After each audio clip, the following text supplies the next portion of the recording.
Here 3.6 numericals, which is a boy places a firecracker of negligible mass in an empty can of 40 gram mass. Here negligible means the mass of firecracker is irrelevant because is very less mass, so we can ignore it. The overall mass of the can will be 40 gram.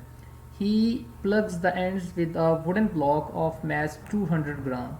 So we attach the wooden block with the can, and the mass of the mass of the block will be 200 gram. After igniting the firecracker, he throws the can straight up.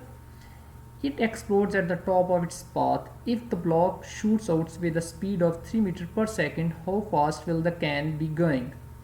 So here we have the data, which we can write as mass of wooden block. We know that we use the term M2, 200 gram. We can write this mass as 200 10 to power is minus 3 kg in the form of kilogram.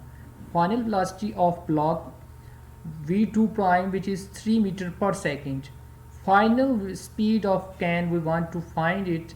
So we know that the law of conservation of momentum, we can write this as m1 v1 plus m2 v2. This, the left hand side shows that the momentum before the explosion, and right side term shows that m1 v1 prime plus m2 v2 prime. Right hand side term shows that momentum after explosion. So we know that according to law of conservation of momentum, before and after momentum will be conserved. So here m1 and v1 is 0, m2 is 0. Why? Because the can and the wooden block, they have rest positions, so velocity before explosion will be 0. Putting the values 0 and 0 here, and we get here the left side term will be 0. We separate the v1 prime because we want to find the final speed of can. So we separate the v1 here.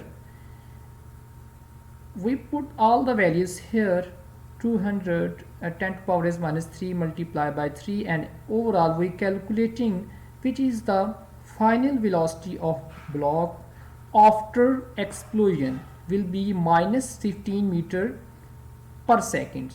The minus sign shows that the velocity of the block will be opposite to that of can. So we can use the negative sign here.